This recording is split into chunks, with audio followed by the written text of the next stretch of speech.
우리 악하고 더러운 모든 것들을 예수 십자가로 신앙을 고백하시겠습니다.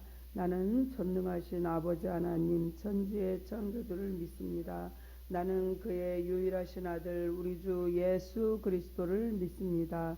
그는 성령으로 잉태되어 동정녀 마리아에게서 나시고 본디오 빌라도에게 고난을 받아 십자가에 못 박혀 죽으시고 장사된 지 사흘 만에 죽은 자 가운데서 다시 살아나셨으며 하늘에 오르시어 전능하신 아버지 하나님 우편에 앉아 계시다가 거기로부터 살아있는 자와 죽은 자를 심판하러 오십니다.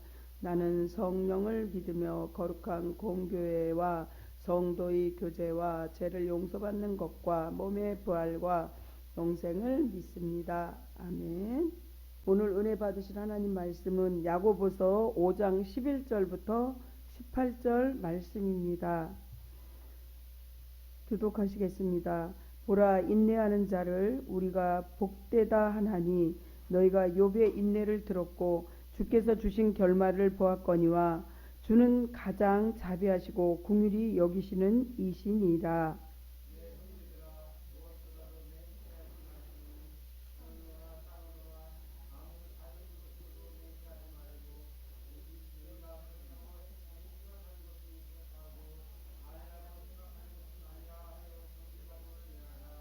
너희 중에 고난 당하는 자가 있느냐 그는 기도할 것이요 즐거워하는 자가 있느냐 그는 찬송할지니라.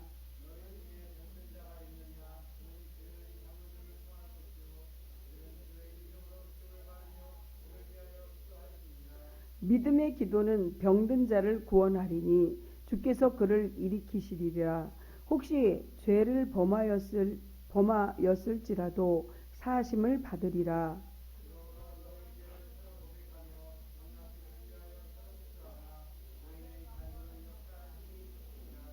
엘리야는 우리와 성정이 같은 사람이로되 그가 비가 오지 않기를 간절히 기도한즉 3년 6개월 동안 땅에 비가 오지 아니하고 같이 합독하겠습니다. 다시 기도하니 하늘이 비를 주고 땅이 열매를 맺었느니라. 아멘. 사랑이 많으시고 자비로우시고 공의로우신 하나님, 지금 이 세상에는 진짜 우리의 죄악으로 인해서 이렇게 미드크론에서 더 이렇게 나아가서 많은 사람들이 전 세계가 힘들어하고 있습니다. 마지막 시대를 살아가는 우리에게 정말 기도의 끈과 하나님이 살아계심을 믿고 의지하지 않으면 안 된다는 걸 알게 해주세요. 또한 3월 달에는 대통령 선거가 있는데 하나님 아버지 정말 믿음의 대통령, 하나님을 두려워하며 기도하는 대통령이 꼭 선출되게 해주시옵소서. 하나님, 오늘도 말씀의 영양분을 받아서 자라날 수 있도록 성령 충만하게 해주시옵시고 100배 열매를 맺을 수 있도록 도와주시옵소서. 예수님 이름으로 기도합니다. 아멘.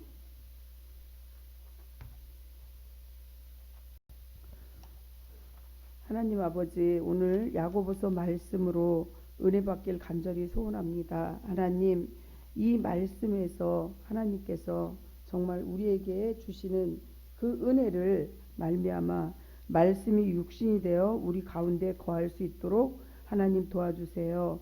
저는 십자가 뒤로 감추시고 온전히 주님께서 성령께서 저의 입을 통해서 아버지 하나님 정말 은혜로운 말씀으로 우리가 새 사람 되게 해주세요.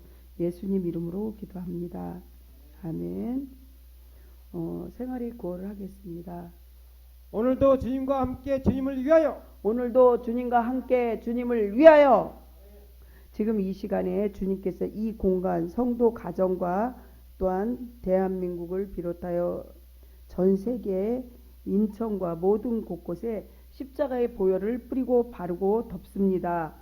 주님께서 이 자리에 함께 하심을 믿으시기 바랍니다. 아멘. 오늘 이 시간이 2022년 1월을 넘어서 2월 중반을 넘어가고 있습니다. 우리는 복을 쫓아가는 인생이 아니라 복이 굴러 들어오게 하는 인생을 살아가는 저와 여러분 되시기를 간절히 축복합니다. 아멘. 우리에게 잘 알려진 훌륭한 영상가인 나우에는 이렇게 이야기를 남겼습니다. 기도의 성도는 공통입니다. 굉장히 의미 있는 말입니다. 기도하는 성도는 정말 기도하지 않는 다른 사람과는 많이 틀리죠. 그래서 기도하는 성도는 공통 분모라는 거죠. 그렇게 기도하는 민족이 정말 기도하지 않는 그러한 민족보다는 굉장히 큰 차이가 있고, 언어가 다른 민족이라도 대화가 기도하는 성도는 같이 이루어진다는 사실입니다. 하나님, 오늘 본문의 말씀을 통하여서 병든 중에 의지를 가지고 기도해야 될 것을, 또한 기도의 자리를 사모하여서 믿음으로 간구하며 죄를 고백하며 기도해야 될 것을 주님께서 말씀으로 강조하셨습니다. 또한 엘리야는 하나님 나라를 위하여 아주 간절하게 기도하고, 또 응답되지 않더라도 쉽게 포기하지 않고 또다시 기도해야 한다는 것을 말씀해 주고 있습니다. 사랑하는 성도 여러분, 주님은 우리가 날마다 기도의 사람으로 살아갈 수 있도록 성령으로 기름 부어 주시고, 특별히 죄악으로 빠져있는 사람들을 위해서도 정말 중보기도 해줄 때 복음의 능력에 말씀의 능력으로 그들이 죄악 가운데에서 하나님 품으로 놀라오는 아주 기적과 같은 은혜가 넘친다는 사실입니다. 믿음의 사람의 특징은 어떤 것이 있냐면 기도의 사람이라는 거죠. 기도하는 모습을 늘 보여주는 것이죠. 성도 여러분, 예수님의 제자인 베드로도 예수님으로부터 기도를 많이 배웠습니다. 성경 말씀에 베드로전서 4장 7절 보면 만물이 마지막으로 가까웠으니 그러므로 너희는 정신을 차리고 근실하여 기도하라, 이렇게 말씀하셨습니다. 베드로는 고기를 잡는 어부였지만 사람을 낚는 어부로 주님 말씀에 순종하여서 이렇게 바뀌게 되죠. 그리고 사도 바울도 일생을 바친 예수님을 전하는 일로 영혼 구원에 항상 힘쓰고, 또한 예수님의 동생인 야고보도 기도를 가르치시는 예수님께서 친히 이렇게 기도에 가르치는 걸 배웠습니다. 기도는 믿음의 특징이라는 것이죠.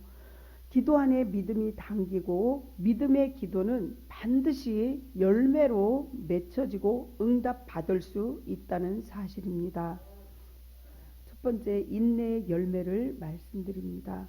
하나님은 인내하는 성도의 삶을 반드시 불행하지 않고 언해피가 아니고 해피엔드로 이렇게 만들어 주시는 분이십니다. 11절을 보시면 야고보는 고난 중에서도 인내한 두 번째 모범으로 욥을 들며 그의 결말을 보라고 말씀하고 있습니다. 즉 욥기서 42장 10절에서 17절을 보면 욥은 그의 인내로 말미암아 처음보다 2배의 축복을 누리게 되지 않았느냐, 이렇게 얘기하죠.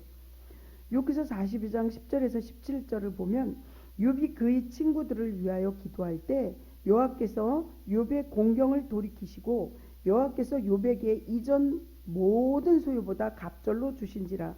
11절에 이에 그의 모든 형제와 자매와 이전에 알던 이들이 다 와서 그의 집에서 그와 함께 음식을 먹고 여호와께서 그에게 내리신 모든 재앙에 관하여 그를 위하여 슬퍼하며 위로하고 각각 괴시타 하나씩과 금고리 하나씩을 주었더라.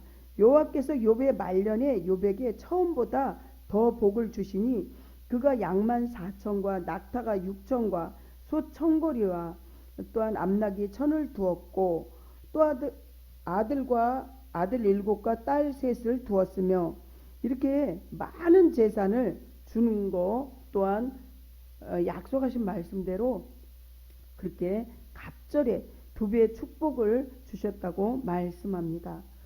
그런데 우리가 여기서 하나 주목할 점은 야고보는 이러한 인내와 축복에 대해서 언급하면서 단지 인내했던 욥뿐만이 아니라 결국 그러한 인내와 축복으로 인도하신 하나님께 늘 초점을 맞추고 있다는 사실입니다. 또 하나의 대표적인 그 보기를 들라면 아마 변화산에서 주님께 함께 나타났던 모세와 엘리야를 들 수 있을 것입니다. 정말 우리가 살아가면서 볼 때 주님의 은혜 아니면 우리가 살 수 없는데, 마태복음 17장 1절부터 5절을 보면 엿새 후에 예수께서 베드로와 야고보와 그 형제 요한을 데리시고 따로 높은 산에 올라가셨더니 그들 앞에서 변형되사 그 얼굴이 해같이 빛나며 옷이 빛과 같이 휘어졌더라. 그때 모세와 엘리야가 예수와 더불어 말하는 것이 그들에게 보이거늘 베드로가 예수께 여쭈어 이르되 주여 우리가 여기 있는 것이 좋사오니 만일 주께서 원하시면 내가 여기서 초막셋을 짓되 하나는 주님을 위하여 하나는 모세를 위하여 하나는 엘리야를 위하여 하리이다. 말할 때 호련히 빛난 구름이 그들을 덮으며 구름 속에서 소리가 나서 이르시되 이는 내 사랑하는 아들이요 내 기뻐하는 자니 너희는 그 말을 들으라. 이렇게 말씀을 하시죠.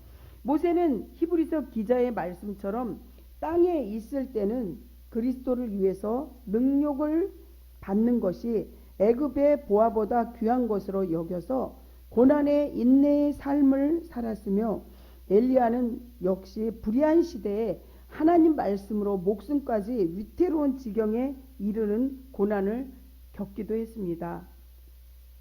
하지만 변화산에서 그들의 모습을 하나님께서 그러한 모세와 엘리야를 더없는 영광으로 축복을 하셨음을 분명히 성경에서 말씀하고 있습니다. 그렇습니다. 우리는 하나님의 자비와 사랑이 많으신 분으로 당신의 백성으로 하여금 잠시 고난을 받게 하시지만 반드시 나중에는 더 큰 축복으로 갚아주시는 분임을 분명히 알 수 있습니다. 성도 여러분, 이 땅을 살아가면서 우리가 어떠한 상황을 처하더라도 오직 믿음과 소망으로 인내하며 참고 기다림으로써 욥과 모세와 엘리야, 아니 믿음의 선진들이 모두 그러하였듯이 이 땅의 고난과는 비교가 되지 않는 하나님의 축복일 영광스러운 천국에서 여러분들 꼭 축복을 누리시기 바랍니다. 아멘. 제가 아는 어떠한 이 모모 권사님을 봤는데 그 남편이 늘 때리고 돈도 제대로 주지 않고 엄청 고통스럽게 했습니다. 그 권사님은 저도 새벽 기도를 빠지지 않고 이렇게 다녔는데, 그 권사님은 새벽에 꼭 남편의 신발을 가슴에 품고 와서 가슴을 이렇게 끌어안고 기도하는 것을 제가 늘 보았는데, 그 남편을 위해서 눈물로 기도할 때 그 남편이 변화되고 교회에 나오게 되고 가정이 또 이렇게 살아나고 모든 그 친인척까지 전도하는 모습을 볼 때 고난이 반드시 나중에는 참고 인내하면 유익이 된다는 것을 제가 눈으로 이렇게 봤습니다. 또한 야고보는 초대교회에 흩어진 성도들에게 주님의 재림에 대한 소망을 다시 상기시키며 고난 중에도 끝까지 참고 인내할 것을 권면하고 있습니다. 이를 위해서 선지자와 욥의 모범들을 제시하고 있습니다. 따라서 먼저 우리는 울며 씨를 뿌리는 자는 기쁨으로 단을 거둔다는 시편 126편의 6절 말씀처럼 정말 우리도 성경 말씀대로 주님께서 재림하시는 그날까지 하늘의 신령한 열매를 바라보며 복음의 씨를 뿌리는 저와 여러분들 되시길 바랍니다.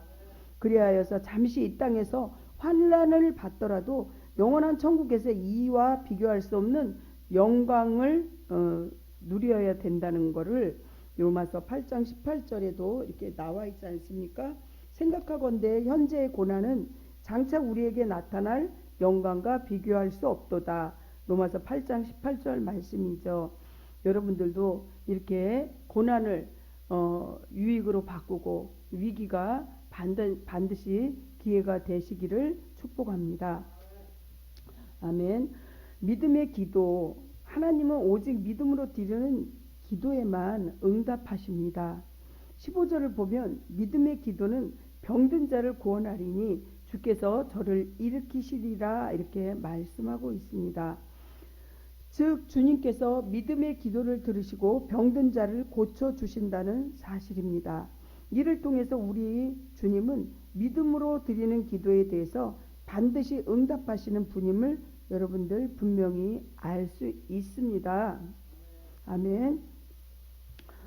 믿음의 기도를 하기 전에 여러분들 병든 자를 기도할 때도 회개 기도는 반드시 해야 되겠죠. 성도 여러분, 그런데 문제는 과연 무엇이 믿음으로 드리는 기도인가요? 그리고 이 점은 우리에게 대단히 중요한 일이라고 말할 수 있습니다. 왜냐하면요, 우리 주변에 이에 대하여 잘못으로 이렇게 오해받는 그런 때도 있죠. 그릇된 주장들이 너무나 많기 때문입니다. 우리는 믿음의 기도에 대해서 정확하게 한번 알아봐야 되겠죠. 여러분, 첫째, 믿음의 기도란 어떤 기도일까요?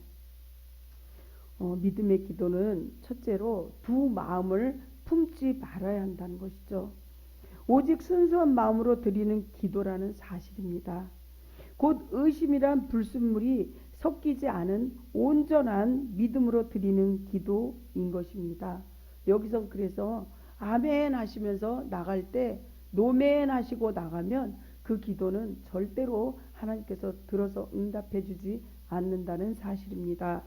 그래서 야고보는 본 서신에서 하나님의 간구하는 자에게 반드시 지혜를 주시되 의심하는 자에게는 응답하지 않는다고 야고보서 1장 5절부터 8절에 말씀하시면서 마음을 깨끗하게 하라고 말씀하고 있습니다. 이것은 회개이죠. 이렇게 두 마음을 첫 번째 품지 말라고 한 것을 기억하시기 바랍니다. 그렇다면 두 번째는 무엇일까요? 두 번째는 간절한 마음으로 드리는 기도입니다. 저희 교회에 이렇게 아프신 분들이 좀 계십니다. 이렇게 연로하신 권사님도 있고 또 우리 권찰님이 남편 권찰님이 많이 편찮으셔서 목 밑으로는 완전히 마비돼서 정말 일을 할 수 없고 아무것도 할 수 없지만 지금은 이제 그래도 처음보다는 이렇게 움직이는 거죠. 처음엔 발가락조차도 못 움직였지만 지금 앉혀놓으면 커피도 드시고 하는데 믿음의 기도와 회개와 이걸 맞물려서 계속 하게 되면 하나님께서 치유하실 줄 믿으시기 바랍니다.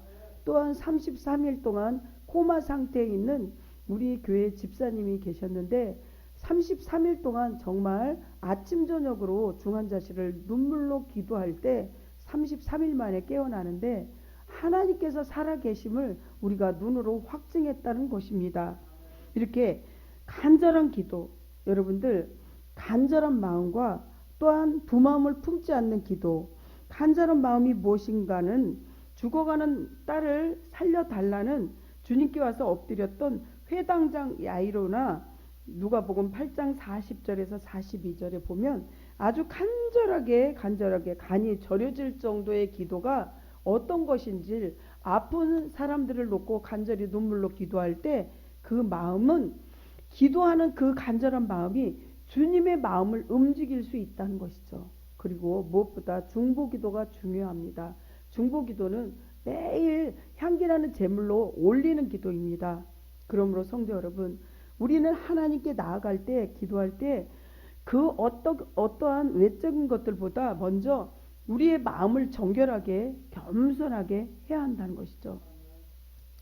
그리하여 오직 의심치 않는 순수한 믿음과 간절하고도 겸손하게 은혜를 사모하는 마음으로 기도를 주님 앞에 올림으로써 외모가 아니라 중심을 보시는 하나님, 사무엘상 16장 7절을 보면 풍성한 그러한 응답을 얻을 수 있다는 사실을 아시기 바랍니다. 아멘. 이렇게 사무엘상 16장 7절을 보시면 여호와께서 사무엘에게 이르시되 그의 용모와 키를 보지 말라. 내가 이미 그를 버렸노라. 내가 보는 것은 사람과 같지 아니하니 사람은 외모를 보거니와 나 여호와는 중심을 보느니라 하시더라. 우리가 어느 회사 입사를 하거나 뭐를 할 때도 정말 우리는 이렇게 외모를 막 깨끗하게 이렇게 단정하게 하고 나가는데, 하나님께서는 그 외모만 보는 게 아니고 중심을 본다는 거죠. 사울은 이미 하나님한테 약속을 지키지 않았고 배반했을 때 외모를 보지 않는다는 거죠.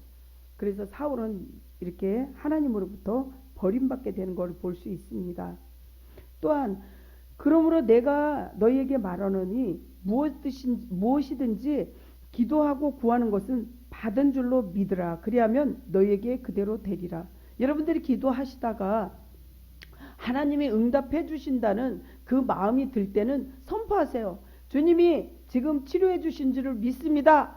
반드시 33일 코마 상태에서 깨어나기를 저는 믿습니다. 이러한 주님이 주셨으면 이미 받은 걸로 믿고, 주님이 치료하셨으면 후유증이 없는 줄 믿습니다. 우리 자녀 또 저희 아는 모든 골격 친척들, 아픈 사람들 기도할 때 주님께서 이렇게 치유하시고 낫게 해주시는 것을 정말 믿고 평생에 병원 가지 않게 해주세요. 이렇게 간절한 믿음의 기도, 여러분들 믿음의 기도가 꼭 아픈 분만이 아니라 여러분들이 기도하는 모든 제목들 믿음으로 받고 이렇게 살아가시길 축복합니다. 아멘. 믿음이 없이는 하나님께서 히브리서 11장 6절 말씀이 믿음이 없이는 하나님께 나아갈 수도 없고, 하나님이 믿음으로 나오는 자들에게 상 주시는 이심을 믿어야 할지니라. 히브리서 11장 6절 말씀에 나와 있습니다.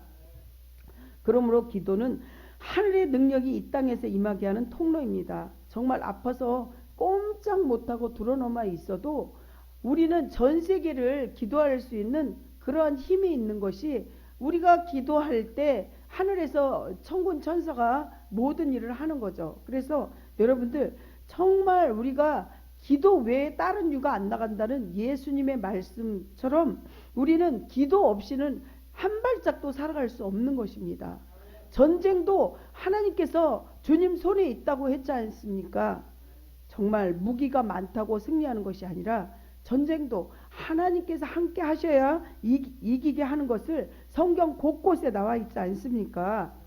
이렇게 정말 하나님께서 하나님 앞에 나와서 간절히 기도할 때 이 땅에서 임하는 통로라는 능력이 임하는 것이죠. 16절을 보면 의인의 간구는 역사하는 힘이 많으니라, 이렇게 오늘 본문의 말씀처럼, 물론 여기서 의인이란 문자 그대로 아무런 죄와 결점도 없는 완벽한 사람을 의미하지만은 않습니다. 왜냐하면 그리스도를, 예수님을 제외한 이 땅엔 완전한 의인은 단 한 명도 없습니다. 의인은 없나니 한 사람도 없다고 하지 않습니까? 로마서 3장 10절을 보시면요, 기록된 바 의인은 없나니 하나도 없으며 깨닫는 자도 없고 하나님을 찾는 자도 없고, 이렇게 성경이 말씀하십니다.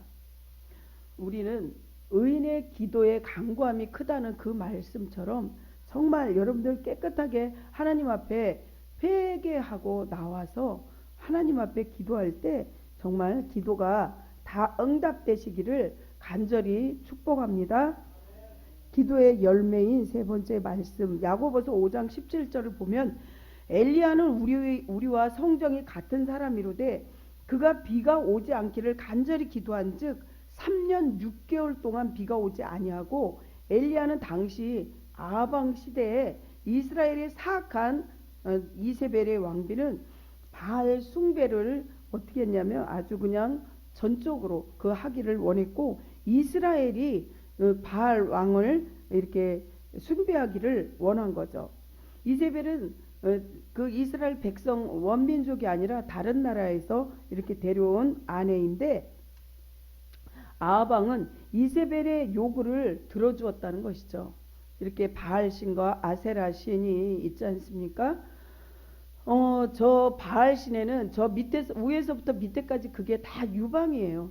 그리고 그 많은 자손을 낳게 한다는 그런 뜻이거든요. 저게 그 무슨 이렇게 포도송이 같이 이런 게 다 그게 위에서부터 아래까지 그게 이제 유방이라는 거죠. 젖을 이제 먹일 수 있는 그렇게 이렇게 정말 이세벨과 결혼할 때 바알을 섬겨 거기에 예배하고 이스라엘의 수도인 사마리아에 바알의 신전에서 예배할 수 있도록 제단을 쌓게 하고 아세라상을 만들겠습니다. 모든 제사를 집리하고 바알 종교의 포교를 위해서 바알 선지자와 아세라 선지자를 불러들였다는 것입니다. 그 수가 무려 850명이나 되었는데 이세벨의 진짜 목표는 온 이스라엘을 바알을 숭배하고 또 그렇게 모든 민족을 모든 백성을 그렇게 숭배하는 나라로 물들이는 것이 목적인 것이죠. 이세벨은 아주 그냥 악한 정말 제일 악령이 많이 들어간 그런 것입니다. 그래서 여호와를 말살하고 이스라엘 전체를 이렇게 바알신을 섬기게 하려는 게 목적이죠. 그래서 이세벨은 정책을 폈습니다. 그렇습니다. 하나님을 사랑하는 엘리야를 죽여버리는 게 이세벨의 목적이고 이세벨은 엘리야를 죽이려고 협박까지 합니다. 그래서 이세벨을 막 죽이려고 붙잡으러 다닐 때 로뎀나무 밑에서 하나님 이렇게 고통스러우면 차라리 죽기를 원합니다. 이렇게 용감했던 엘리야도 이렇게 고백하는 내용도 있는데 그렇지만 엘리야는 어떻게 하냐면 용감하게 아합에게 찾아가서 말합니다. 내 말이 없으면 수년 동안 비도 이슬도 내리지 않을 것이라고 말합니다. 그러자 정말 이스라엘 땅의 비와 이슬이 그쳐버리게 되고 이는 하나님의 경고 사인인 그러한 정말 아합과 이세벨에게 경고를 했는데 이들은 알아듣지를 깨닫지를 못했습니다. 그래서 어떻게 됐어요? 가뭄이 시작된 지 3년째 되는 해에 엘리야는 바알과 아세라 선지자들과 갈멜산에서 불로 대결을 하게 됩니다. 이렇게 할 때 그래서 그 유명한 엘리야의 갈멜산 대첩이 시작되는 거죠. 물론 무기는 하나도 없었습니다. 그러나 이는 단순한 전쟁이 아니라 신의 전쟁 같은 것이었습니다. 바알신과 하나님의 신과 붙은 거죠. 그래서 이 대결을 할 때 여호와를 경외하는 엘리야가 승리하게 되고 그래서 전쟁은 주님 손에 있다는 것이죠. 바알 선지자들은 다 잡아가서 어떻게 했냐면 기손 시냇가로 끌고 가서 다 죽여버립니다. 그리고 나자 이스라엘에 비가 내리기 시작합니다. 그렇습니다. 하나님의 심판은 의인의 기도에 의해서 반드시 심판을 한다는 것을 여러분들 아시기 바랍니다. 성도 여러분, 12절에 시험을 참는 자는 복이 있나니 그리고 시련을 견디어낸 자가 주께서 자기를 사랑하는 자들에게 약속하신 면류관을 주실 것이라는 걸 믿으시기 바랍니다. 아멘. 여러분 지금 고난을 겪고 있습니까? 여러분 지금 많이 힘들어 정말 지쳐서 쓰러져 있습니까? 힘을 내시기 바랍니다. 주님이 손을 잡아주시고 주님께서 힘내라고 하시는 그 음성을 꼭 들으시기를 예수님 이름으로 축원합니다. 아멘. 사랑하는 성도 여러분, 기도란 무엇입니까? 기도는 호흡입니다. 우리가 육적으로 호흡하듯이 영적으로 호흡하는 것이 기도입니다. 하나님과의 단절된 그러한 생활은 절대로 하나님 음성을 못 듣습니다. 여러분들 하나님과의 회복이 있어지기를 축복합니다. 하나님과의 대화, 여러분들 기도라는 것을 꼭 기억하시기 바랍니다. 아멘. 하나님은 전원입니다. 전원 스위치고 정구는 우리들입니다. 전원하고 가까이 정구가 있을 때 불이 더 밝게 환하게 빛나는 것처럼 여러분들 주님과 가까이 할수록 빛은 더 밝은 것이라는 것을 믿으시기 바랍니다. 아멘. 그렇습니다. 하나님과 나 사이에도 그 누구도 끼어들지 못하게 여러분들 하시라는 사실입니다. 그래서 가령 어떤 옆집 꼬마가 와서 아주 나는 착하고 똑똑하니 아저씨 나 용돈 좀 주시고 저 장난감도 사주세요 하면 아마도 그 꼬마에게 아유 미친 거 아니야? 이렇게 얘기할 수 있겠죠. 성도의 기도 역시 아무도 끼어들지 못하게 주님과 독대를 하셔야 된다는 거죠. 그래서 골방에서 기도하시기를 원합니다. 이렇게 기도에 올인하고 진실하게 마음과 뜻을 정성을 다하여 주님을 섬기고 기도하면 주님께서는 기쁘게 응답해 주실 것을 믿으시기를 축복합니다. 아멘. 폴 투르니에라는 스위스의 의사이며 작가는 거대한 일과 조화를 이루어갈 때 대부분의 사람들은 나의 작고 개인적인 일이 하나님 일에 쓰임받기를 이루기보다는 사람들은 얼마나 자기에게 이익이 있냐에 이렇게 치우쳐 있다는 거죠. 사람들은 거의 개인 자기 생각만 하고 이기주의자들이 많죠. 계산기를 두드리는 거죠. 이게 나에게 이익이 될까? 교회 안에서도 마찬가지겠죠. 이렇게 정말 이기주의자들이 많은데 너무나 이기적인 사람의 욕심으로는 그런 사람들은 성령의 열매를 맺을 수 없습니다. 하나님께서는 정말 마지막 시대에 열매 맺기를 원하는데 열매 없는 무화과도 찍어서 버리라고 했고 정말 추수 때 열매 맺힌 그 알곡은 창고에 들이고 쭉정이는 그 타작 마당에서 태워 버리라고 했지 않습니까? 정말 내가 열매 있는 자인가? 사랑과 희락과 화평과 오래 참음과 자비와 양성과 충성과 온유와 절제가 있나? 이 9가지가 나에게 있나? 이걸 한번 살펴보시라는 거죠. 내가 먼저 그러면 양보해야 되고 내가 먼저 다른 사람을 사랑해야 되고 또 비우고 섬기고 나누고 할 때 나비성 같은 그러한 교회가 또 그러한 성도가 교회도 성장하고 가정도 축복을 받는다는 사실을 꼭 믿으시길 바랍니다. 아멘. 말씀을 마무리합니다. 성도 여러분, 지금 당장에는 고난이 힘들고 쓰지만 미래에 반드시 우리의 삶에서 꼭 필요한 우리가 증거할 수 있는 약재료가 되고 인내는 쓰고 열매는 달다는 속담이 있듯이 또한 믿음의 열매를 기도의 열매를 맺어가시기를 한 사람 한 사람 간절히 축원합니다. 아멘. 기도하겠습니다. 사랑이 많으시고 자비로우신 하나님, 오늘 우리가 주님의 말씀대로 정말 기도의 열매를 맺기를 원하고 우리가 믿음으로 살면서 하나님 앞에 우리가 간절히 나아가서 하나님 뜻에 따라서 인내의 열매, 믿음의 기도, 정말 성령의 열매를 맺는 그런 성도들 되게 해주세요.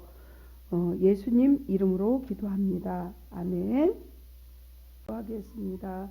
씨앗이 좋은 땅에 떨어지면 자라서 무성하게 열매를 맺게 하시는 하나님 아버지, 우리가 하나님께 드리는 헌금이 좋은 땅에 떨어지게 하시고 무성하게 자라서 정말 열매를 맺을 수 있도록 도와주시옵소서. 하나님, 우리가 헌금을 드리면서 소원한 모든 내용들이 응답되어질 수 있도록 도와주시옵시고 또한 헌금을 내고 싶어도 없어서 못 내는 성도에게 많은 축복을 주셔서 또 믿음을 주셔서 하나님께 드리고 남는 그러한 축복을 받게 해주세요. 원근각지에 있는 친인척들까지도 하나님 기억하시는 주님, 하나님께서 또 믿음으로 이렇게 헌신하는 성도들 교회 와서 청소하고 또 여러 가지 모양으로 주보를 만들고 하는 모든 성도들에게도 하나님의 은총이 임하게 하여 주시옵시고 또 하나님의 그 특별하신 사랑으로 정말 가정에 막힌 모든 것이 눌린 자에게 자유를, 가난한 자는 부욕게 됨을, 병든 자에게 치유되는 기적과 이적이 일어날 수 있도록 눈으로 확증되게 해주시옵소서. 예수님 이름으로 기도합니다. 아멘. 하나님 나라는 사람이 씨를 땅에 뿌린 것 같으니 그가 밤낮 자고 깨고 하는 중에 씨가 자라나서 자라되 어떻게 그리 되었는지를 알지 못하느니라. 하나님께서 항상 우리와 동행하심을 믿고 영적인 열매를 풍성하게 맺는 한 주간을 살아갑시다. 축복합니다. 지금은 이 세상에 오셔서 우리의 모든 죄와 허물을 담당하신 십자가를 지신 우리 예수 그리스도의 은혜와 우리를 너무너무 사랑하시는 하나님 아버지의 무한하신 사랑하심과 성령님이 감동, 교통, 역사하심이 우리의 욕심과 원망을 벗고 감사하며 살겠다고 다짐하고 돌아가는 모든 성도들 가정과 교회와 또 함께 직장과 모든 원근각지에 있는 친인척까지도 함께 하시기를 간절히 축원하옵나이다. 아멘.